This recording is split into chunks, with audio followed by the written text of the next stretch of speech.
G'day guys, Tim here, the guy in the hat with my two army generals. We have on this side the Samurai of Silver from Liberty Bullion. How are you, dear Sam? Oh, epic, Timmy. What a time to be alive. Some would say. Some might say. Some might say. Yeah. And on the other side, we've got the White Swan himself, the Baron of Bitcoin from Stormrake. How are you, dear? What sound does a swan make? Guys, you're not bullish enough. It's good to be here with my brothers, getting to enjoy another delicious cup of coffee. And let's get stuck into it. There's a lot to unpack. There is a lot to unpack. Yeah, first of all, cheers, guys. Cheers, boys. Cheers. We're having a bit of a cheers on the old coffee. Cheers. Cheers to everybody else. Cheerio, good sirs. Now, let's start with the big news. Silver's finally got off 48. Back above 50 USD per ounce, up 4.5% last night in USD. That is an entire year's worth of bank interest rates in one night, ladies and gentlemen. One night. What a time to be alive. In one night. Yeah, So, good night, eh? so is okay. So we'll come back to a prediction on silver in a second. It's good to see silver moving because as soon as they started moving, Bitcoin started moving. Absolutely, my friends. So since we started talking about the White Swan and seeing that Bitcoin had tested 100,000 US dollars, we are now up 6.5%. We have the reason why we're calling this delicious, impeccable event known as the White Swan is that on the 10th of October. The 10th of October, we went from 120,000 to 102,000. $20 billion worth of long orders got completely toasted in the market. Bang, overnight, it dropped 20%. We are now seeing $20 billion worth of short orders, which is pretty much people positioning. The same people that got liquidated being leveraged long are now expecting prices to go lower. So $20 billion worth of short orders. If we get above 110, 112, that means that we're going to just get absolutely melted to the upside. New all-time highs before the end of the year. Momentum takes us to BTC, 150,000. Still, you heard it here first. You're not bullish enough. Well, it's great. So all-time highs before the end of the year. Yeah, so we got like 6 weeks. 6 weeks. All right. There we are, right? All right. Well, and if I get it right, we clip us. If I don't get it right, we skip it. we'll have a party. We'll have a party where everybody dresses as a White Swan. Oh, yes. Yes. No, just I mean an all-white party. But not one of those Diddy all-white parties. Just, Just the baby oil. No, just some normal all-white party. Well, that's going to be mandatory. You have to have baby oil. Let's get back to the markets. Yeah. Back to the markets. Yes. Sammy, so silver and gold started moving. Why? What's changed? So, look, I mean, essentially, the whole reason for the drop was just a technical pullback. All the fundamentals are still in play. The money printer, inflation, dropping interest rates. Nothing has changed from 2 months ago, 3 months ago, 6 months ago. So the pullback from the peak was just a technical pullback, a little correction by the dip opportunity. So to see it regain that bullish momentum again is completely expected. The bull market remains intact. Don't get buffed off the bull. Any drop is a buying opportunity. And for all the Liberty Bullions that came in and bought the dip, now they're up already. So fantastic for them. Yeah, 100%. So, Bish, Yes, I want to ask you this because I've been curious. Once upon a time, we had a conversation that Bitcoin is not correlated to gold and silver. It doesn't seem. Yes. It doesn't seem to be. I just want to say it doesn't seem to be. Yeah. But I've been watching this thing closely, and when gold and silver came off, Bitcoin came off because they sit in that safe haven side of the equation. But I mean, technically, there is no correlation. correct. In fact, it's negatively correlated. Yes. In terms of, yes, sometimes they have similar drivers. Well, then there is a correlation. It's inverse. Inverse correlation. It's a funny one because on the day-to-day, they can move together in tandem. They have similar drivers, but I would say to Sammy's point is that you buy gold and silver for different reasons as to why you'd buy Bitcoin. Yeah. You buy gold and silver for safety, stability, inflation hedge, 5,000 years as money, battle tested, the truest form of money that we've ever had in human civilization. Bitcoin is the dark horse, the dark knight. It's just such a unique opportunity that is, yes, incredibly volatile, high risk, high reward. And that's what you got to position your portfolio for. And there was actually this really smart gentleman. He's a multi-billionaire. He owns most of the there's a Mexican guy. The Mexican guy who owns most of the telecommunications networks in Mexico, generational wealth. He owns Bitcoin and gold. He goes, in my personal portfolio, the only thing I hold is Bitcoin and gold. This is one of the richest men on the planet. He didn't get to that yet. I mean, we got to introduce him to That's all right. There's the Silver Samurai. I'll fix him up on that one. But the idea is that precious metals and Bitcoin, and I want to make a distinction: Bitcoin, not crypto.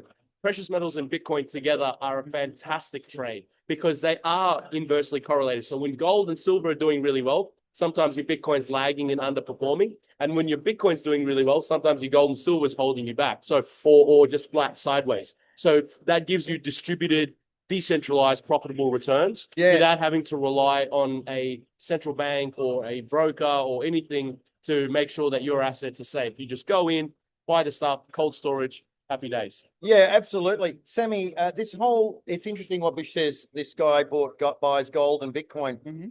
Is it common to see people, especially at the big end of town, just with gold and no silver? Look, it is. A lot of them. So look, when you're a billionaire, you want something that can be stored in a small space, something that's extremely liquid that you can sell in huge quantities on the open market. And something I will say, look, I'm a silver guy through and through. I like silver more than I like gold. Silver is just gold on steroids. But if I had billions and billions of dollars and I wanted a market where I could get quick liquidity, the gold market is more liquid than the silver market because of the size of the gold market, right? So for these billionaires, gold has more liquidity than silver does. Not that silver has any sort of liquidity problems for people of our size, but when you're a billionaire, I can see why, and particularly around storage, storing billions and billions of dollars of gold. I mean, there's a reason the central banks stack gold instead of silver. It takes up less space in the vault, less vault storage costs, et cetera, et cetera. But I feel like giving this guy, a little phone call and saying, "Hey, mate, are you aware that silver's going to outperform gold by a factor of 4x over this bull market?" But does it not matter? Maybe that doesn't matter as much. And look, I've got clients that come in and say, "Sam, I just want out of the banks. I just want portfolio stability." People, especially people towards the older end of the age spectrum, they go, "I hear you about silver, Sam, but I don't need the upside. I just need the safety. I just need to get out of the banks. I need something that'll hold its value and is easy to store." So for those people, I do lean them heavier into gold, even though I believe in silver over gold. For some people, gold is more suitable. But, we're talking the very high end of the age spectrum, the very high end of the wealth spectrum. So for guys like me. Oh, yeah, that's right, Timmy, mate. Well, if we're touching on liquidity, I wanted to also bring to your... That's a really good point, actually. I wanted to bring you guys' attention to how there is over $1 trillion in the Treasury General account. Now, the reason why the TGA has been filled to the brim with excess dollars is because of the government shutdown. So once the government ends this shutdown, and they're actually passing a bill known as the Crypto Market Structure Bill, more on that a little bit later on. So they're going to pass that bill. They're going to end the government shutdown, and they're going to pump $1 trillion into the markets and the economy, which is massively inflationary, and it actually, pumps up asset prices in particular. So I thought that, look, guys, you cannot be bullish enough. I'm telling you, you cannot be bullish enough. The setup that we have now, the fact that we get to buy Bitcoin at 106, 107, which was lower than the price it was on January 20th, 2025, and we're heading in to the biggest bull run in Bitcoin's history, you guys are not bullish enough. If you're anticipating lower prices, I cannot wait to liquidate them. Yeah, this government shutdown, I want to talk about, there's been a very long government shutdown. The longest in history. Well, it's interesting, Bish. Yes. That again, I feel like you're going to drop knowledge on me. Whenever you go, that's interesting, you're telling me I'm wrong. No, I would never say you're wrong. I've learned so much from you, Bish. I could write on the back of a postage stamp. No. But my point here, though, is when they shut the banks down, this is 33 again. They had problems with the economy in 33. Yep. To say the least, they had some issues. Oh, I put it lightly. Yeah, they shut Wall it down. Street had collapsed. And the US dollar was zero. And shut it down and drop a 50-year mortgage on people's heads. It was 30 back then. Oh, yes. Yeah. Now it's 50. So you notice some similarities, and I did a video on that yesterday. And that when Roosevelt shut the banks, when the whole thing reopened, not only did they have 30-year mortgages, they confiscated people's gold. They created a whole lot of new legislation. Yep. the Glass-Steagall Act, the Deposit Insurance Corporation, I have a feeling we're looking at something similar here. What are they doing? Absolutely. What are they They're doing? cooking up some nefarious. In fact, they Trump came out and said that they're going to distribute $2,000 to everyone based off tariff revenues. So so it's another stimmy check, another stimulus check. Come on, mate. Let's go. The setup is absolutely golden. Stimulus checks coming through, $1 trillion coming in from the Treasury, 50-year mortgages. Get your debt, get it, bam, bam, bam. Dude, guys, this is just incredible. We're going to fly to the upside. And on the note of that debt, the 50-year mortgages, this is something we talked about on the live recently. It's something that none of us agree with. And, you know, Bisha, you stepped out the extra interest payments. So, you know, on an 800K house with a 30-year mortgage, you pay about 800K in interest over the life of the loan.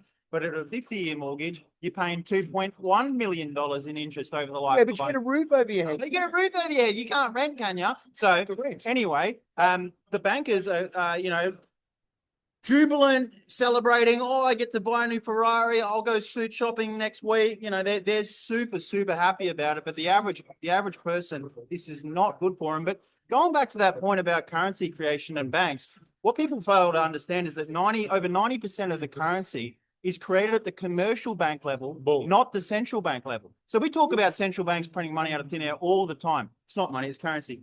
But it's true, they do. Smack yourself. But then they lend that currency to the commercial banks who create more currency. So every time that someone has a mortgage or creates a mortgage, the currency to buy the house for that mortgage gets created out of thin air. You put 5% down, the other 95% of that loan gets created at the commercial bank level.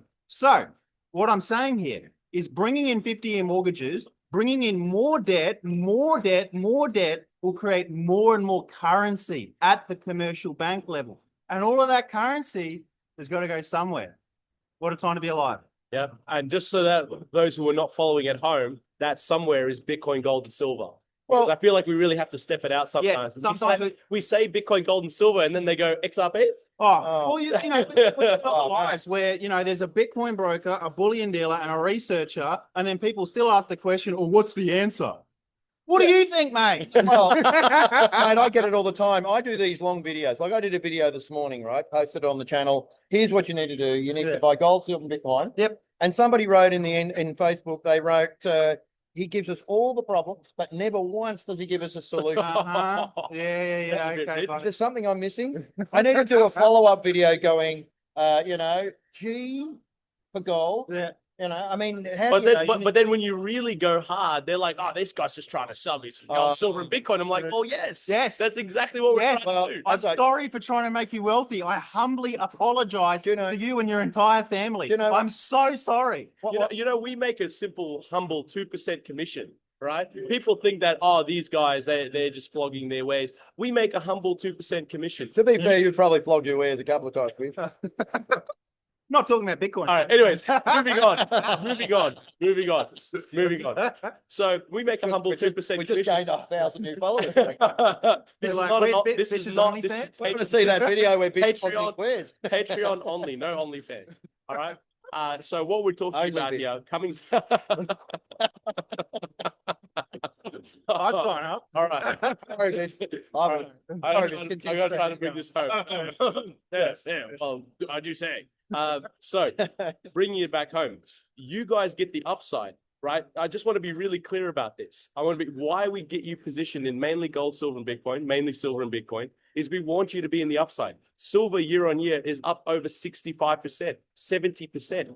Bitcoin year on year is up over 50%. I mean, guys, take it easy, right? We want you to become wealthy and avoid the machinations of central banks and commercial banks. And Sammy was talking about how much currency is created out of thin air. Fractional reserve banking is the death of commercial civilization, right? We work for it. They print it out of thin air, and then we have to pay back what is created out of thin air with interest, right? So take it easy, guys. Buy Bitcoin, gold, and silver. Sit back, relax. Join Sammy and I and Tim in Phuket, and then wait for Bitcoin to hit 200K, which is within the next 12 to 18 months. And then we're off to Sardinia. Take it easy. You know, I wanted to make a comment on that issue. I just suddenly had a revelation that every time they print currency out of thin air, we print wealth out of thin air. Yeah. Yeah, and this is It's it, guys. exactly inverse. When you understand the system, when you understand the currency printing and you understand central banking, you understand everything, where you end up at is wanting to bet on it. How do I bet on the currency supply going up? How do I bet on inflation? How do I bet on the most sure thing that I can possibly bet on? And the answer comes down to gold, silver, Bitcoin. How do you bet on the money printer? You buy real money. And just recently, we just saw the most heinous of things happen in the media. They waited for gold to pump. Yep. Told everyone to get in. Yep. Then it dropped and told everybody Sell, and then now it's up again. And everyone who sold is now, Yeah, no. buy again. No. But Sammy, everybody that sold now thinks gold is a scam. Yes. I've got. Yes. Do you know? I've No, got you know, that got a is friend- rich. No, I've got a That's friend of rich. mine. Yeah. I've got a friend of mine.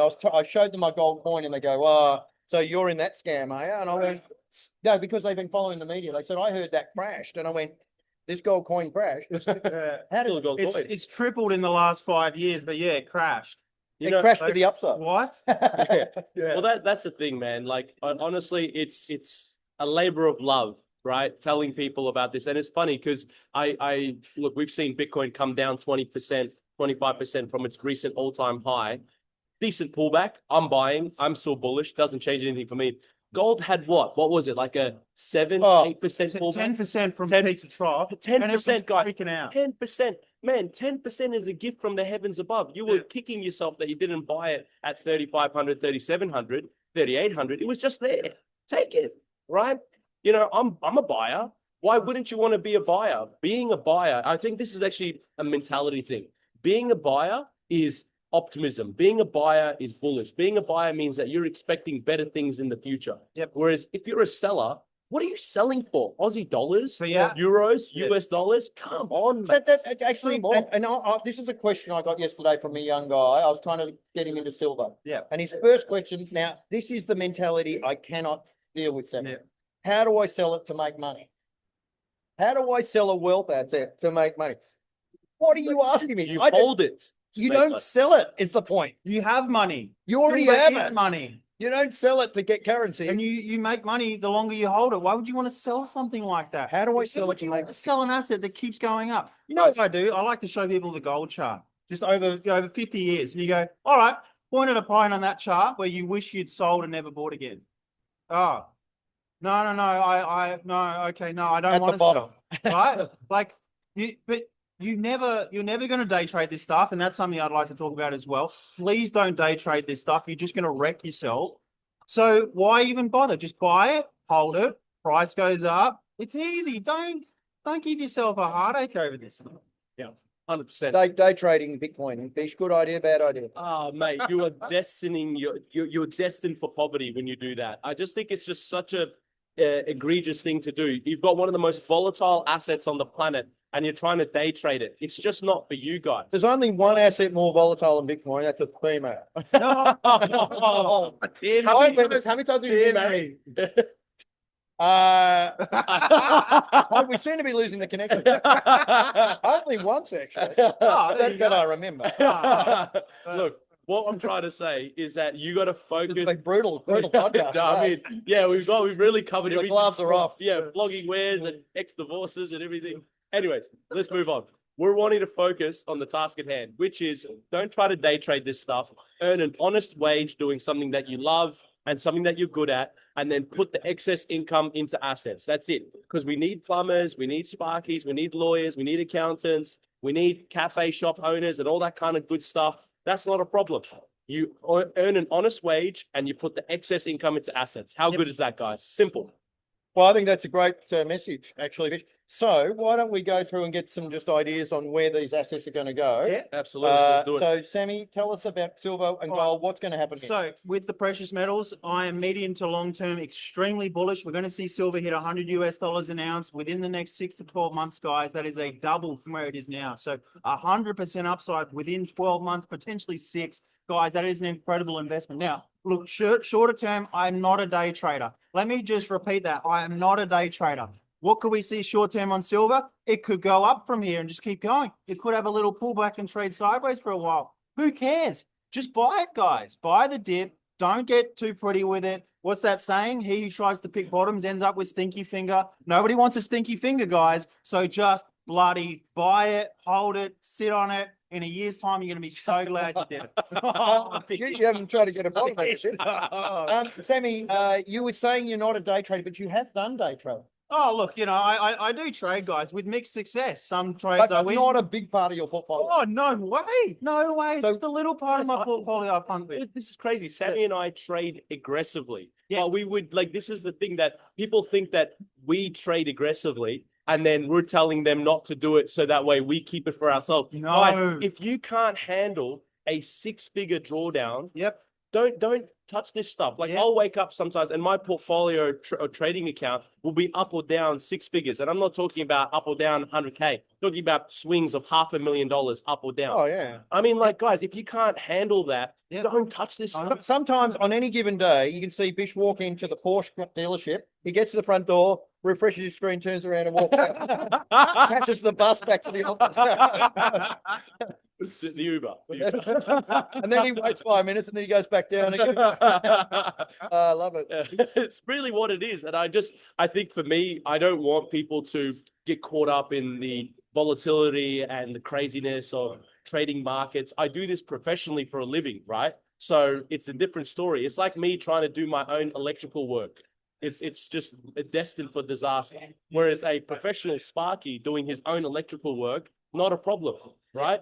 If you're a plumber and you're doing your own plumbing, no problems. You know what you're doing. If I was to go out and try to dig ditches and try to get it, it'll be a complete mess. Yeah, Of but disaster. you'd have dug someone's pipe. There'd be a break. You'd be So stuff everywhere. what I'm saying is let professionals handle their profession. You focus on what you got to do, and then that's it. And if you can stomach the volatility, then do it. But if you can't stomach the volatility, don't touch altcoins. Don't come crying to me when your portfolio goes down 40, 50, 60%. It's just, guys, it's just what it is. I'm telling you, if you want 10x returns and you want to handle in a short period of time, you have to stomach the volatility. I don't know how else to describe it to you. You know, Bish, when I bought my first house, when I was a young guy, Yeah. I used to do my own wiring. Yep. And the first thing I'd do is I'd go to the shop and I'd buy 3 fuses. And I'd go, zip, boom, blew the fuse. That didn't work because there's only 3 chances to get, because you got a black one, a red one, and another one. So I'd always have 3. Sparky. I had 3. multi-talented. So I'd pull out the fuse. I killed that one. Oh, yeah. Plug that blew the fuse. Yeah. So yeah, over time, And it's the same thing with trading accounts. Yeah, yeah, You yeah. know, you become a day trader, you're going to Yep. buy your first couple trading accounts and lose all your money. So maybe you don't do that.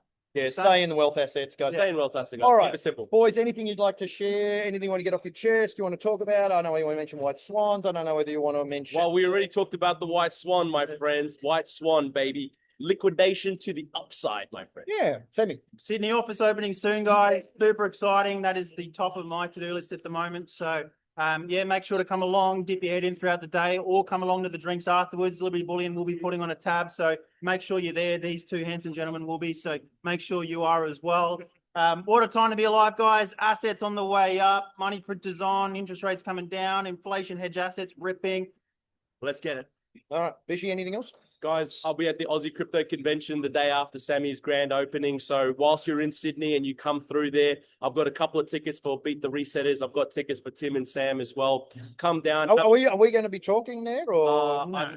We'll just be are we just going to be visiting? Yeah, Mingling, yeah. doing footage. Gathering intelligence. Yeah. You know what I mean? taking hands and kissing babies. Yeah, and Yeah. so let's have a good time, guys. We've got an epic announcement with Sam's opening of the Liberty Bullion office in Sydney. Come hang out with us at the crypto convention. We'll be sinking beers all weekend long. Let's have a great time. I'm glad you said Sammy, because you said I've got an epic announcement with Tim, and I'm thinking I better come up with that. It's the Christmas party. Because like you guys are one and the same. You're my yin and yang. You know what I mean? So Christmas party, by the way, sold out in 4 days. Crazy. awesome. Now, the Awesome. problem I've got Yeah. is we only have 150 places, but I've since had a bunch of people who said to me, look, please, Timmy, please, Yeah. I want to go. Why don't we get a bigger venue? Yeah. No, we can't now because I've paid for it all. Yeah. Okay. And it's called Concrete Boots. And with a venue called Concrete Boots, guys. Oh, no, you don't want to mess. You don't wanna mess with these guys. Way. You wind up in the. Yeah. Yeah, look, Yeah. I've seen some Yeah. black limo going past with the windows coming down every 5 minutes. Then they're shaking their head going, no, you do it not. Anyway. All right, that's it for me. Of course, I was going to say I'm the barrier. Ladies and gentlemen, thank you so much for listening. of course, you've been listening today to the Samurai of Silver from Liberty Bullion opening in Sydney on Friday, the 21st. 21st. Sorry, Yep. is that Friday? Yes, it is Friday. Next Friday? Next Friday. Yeah. The Baron of Bitcoin from Stormrake. You're not bullish enough. White Swan, all the rest of it. What time? Ladies and gentlemen, again, look after your health, look after your families, and as always, gentlemen, Make good choices. See you soon, guys. Thanks, everyone.